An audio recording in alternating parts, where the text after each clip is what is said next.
तो उस तरीके से मुझे लगता है उन्होंने न सिर्फ जम्मू कश्मीर के मुसलमानों की बल्कि भारत में बसने वाले तमाम मुसलमानों की और मिल्लत इस्लामिया की दिल आज़ारी मामलात हो, दुनियावी मामलात हो, तजारत हो, इज़दवाजी ज़िंदगी हो, हर हर हर हर फील्ड में, हर शोबे में वो अपने नबी आखिरुज़्ज़मां को रहबर, रहनुमा और कायद। सलीम साहब, गुलाम नबी आज़ाद के कल के मुतनाज़ा बयान के हवाले से आप क्या कहना चाहेंगे? गुलाम नबी आज़ाद ने इस्लाम बेजारी का मुजाहरा करते हुए कल जिस तरीके से एक मुतनाज़ा बयान दिया है, जिसमें उन्होंने ये कहा कि भारत में बसने वाले तमाम लोग बहैसियत हिंदू पैदा होते हैं, भारत की तमाम अक़लीतें बशमूल, यानी उन्होंने तमाम इंसानों की बात कही है, तो ज़ाहिर है उसमें सिख भी आते हैं, ईसाई भी आते हैं, दलित भी आते हैं। तो उस तरीके से मुझे लगता है उन्होंने न सिर्फ जम्मू कश्मीर के मुसलमानों की बल्कि भारत में बसने वाले तमाम मुसलमानों की और मिल्लत इस्लामिया की दिल आज़ारी की है, उनके सेंटिमेंट्स को हर्ट किया है। और मैं इस मौके पर उनके लिए यही कहना चाहूँगा कि क़व्वत फ़िक्र अमल पहले फ़ना होती है, तब किसी शख्स की शौकत पे ज़वाल आता है। तो मुझे लगता है कि ऐसा बयान देकर उन्होंने आरएसएस के सरसंघ चालक मोहन भागवत के उन अकायद की, उन नज़रियात की, उस मौक़िफ़ की तायद व हमायत का खुला ऐलान किया है, जिसमें वो हमेशा कहते हैं कि सारे भारतीय हिंदू हैं और हमें हिंदू राष्ट्र का ऐलान करना चाहिए।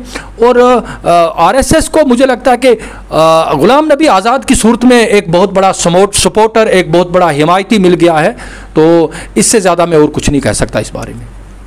जी, तो आप क्या समझते हैं कि ऐसा बयान उन्होंने आरएसएस की सरबराह की ईमा पर दिया है?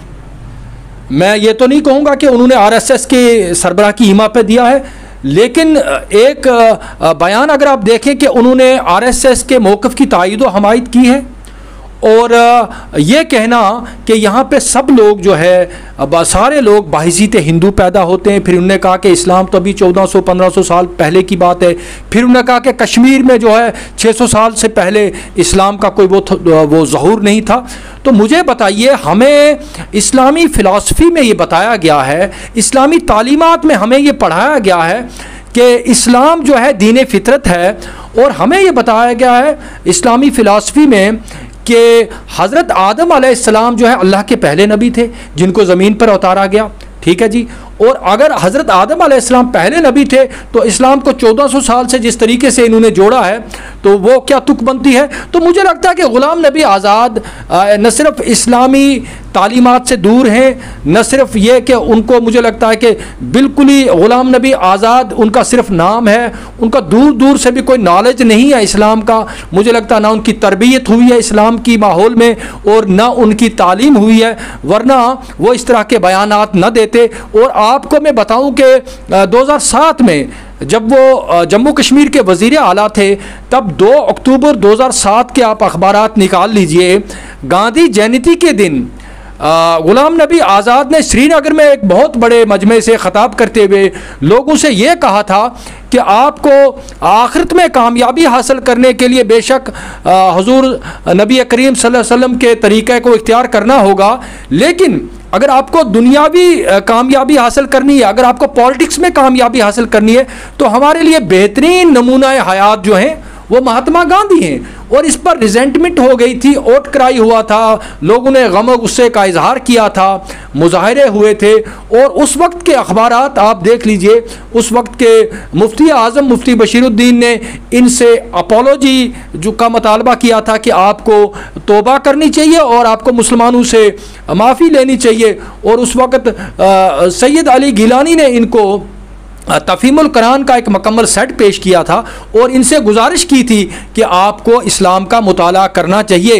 भाई मैं आपको बताऊं कि एक मुसलमान के लिए हुजूर सल्लल्लाहु अलैहि वसल्लम नबी करीम की ज़िंदगी जो है वो मुकम्मल नमूना हयात है, वो मुकम्मल उनको दीनी मामलात हों, दुनियावी मामलात हों, तजारत हो, इज़दवाजी ज़िंदगी हो, हर हर हर हर फील्ड में, हर शोबे में वो अपने नबी आखिरुज़्ज़मा को रहबर, रहनुमा और कायद मानते हैं। तो उन्होंने ये जब कहा कि आपको दुनियावी ज़िंदगी में कामयाबी के लिए महात्मा गांधी को नमूना इख्तियार करना चाहिए, तो उन्होंने तमाम मुसलमानों की दिल आज़ारी की थी। ये मैं 2007 का वाक़ा आपको बता रहा हूँ, ठीक है। अभी कल के बयान पर आप देखिए, न सिर्फ जम्मू कश्मीर के मुसलमान, बल्कि मैं कल से देख रहा हूँ कि भारत के जय्यद उलमा, भारत के कई बड़े आलिम जो हैं इस चीज़ की मजम्मत कर रहे हैं, इस चीज़ को कंडेम कर रहे हैं और गुलाम नबी आज़ाद को तौबा करने के लिए एडवाइस कर रहे हैं। नबी आज़ाद का एक बयान सामने आया जिसमें उन्होंने कहा कि इस्लाम 1500 साल पहले आया है।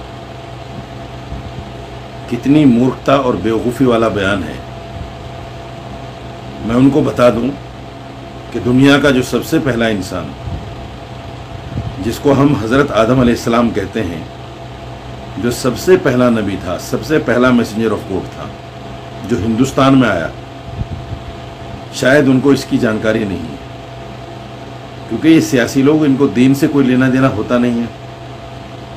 ऐसी बातें करते हैं जो इनके वोटर को अच्छी लगे।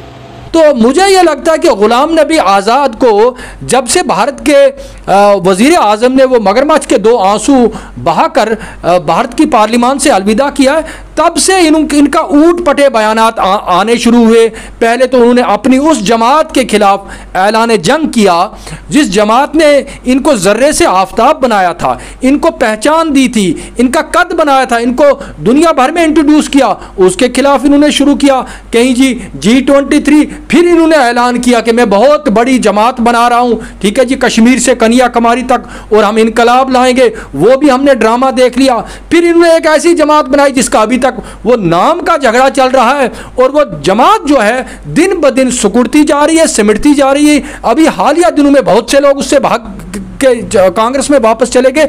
तो मुझे लगता है ये फ्रस्ट्रेशन का शिकार हैं, तो इनका तवाज़न शायद कुछ बिगड़ा बिगड़ा लगता है। तो आज ये इन्होंने जो बयान कल दिया है, मुझे लगता है ये काबिल मजम्मत है। और ये वाहिद बयान नहीं है।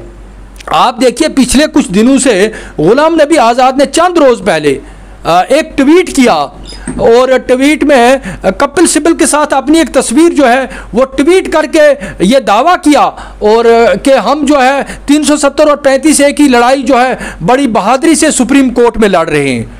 तो उधर से नेशनल कॉन्फ्रेंस ने उनकी सारी हवा निकाल दी, जब कहा अरे भाई वो तो मोहम्मद अकबर लोन का वकील है, तुम्हारा वकील कहाँ से आ गया, वहाँ से इनकी वो हो गई। अभी एक और वीडियो उन्होंने एक तकरीर में कहा कि 2018 में मैंने जो शहीद आसफा का जो है मामला भारतीय पार्लियामान में बड़ा ज़ोरदार तरीके से लड़ा था, तो पूरे भारत में कोहराम मचाया था, वो झूठ निकला। और उसके जो वो उस तहरीक को, आसफा को इंसाफ दिलाने के लिए जो लोग उस वक्त खड़े थे, उन्होंने ये कहा है सामने आकर, जिसमें चौधरी तालिब है, जिसमें मुबीन फारूकी एक वकील साहब है, और जिसमें उस आसफा का बाप है चौधरी यूसुफ बकरवाल जो है, उन्होंने कहा कि हम आसफा के सिलसिले में, आसफा के इंसाफ के सिलसिले में उसकी कोठी पे गए थे आज़ाद साहब की दिल्ली में, और इन्होंने हमें एलो तक नहीं किया, इन्होंने हमने एंट्री नहीं दी। और मुझे बताइए, झूठ पे झूठ, झूठ पे झूठ, झूठ पे झूठ बोले जा रहे हैं। तो ग़ुलाम नबी आज़ाद को इस तरह के बयानात जो है ये उनकी फ्रस्ट्रेशन दिखाती है। और कल जो बयान उनने दिया है, ये पता नहीं RSS को खुश करना चाहते हैं, BJP को खुश करना चाहते हैं, वरना वो हरगिज़ ये ना कहते।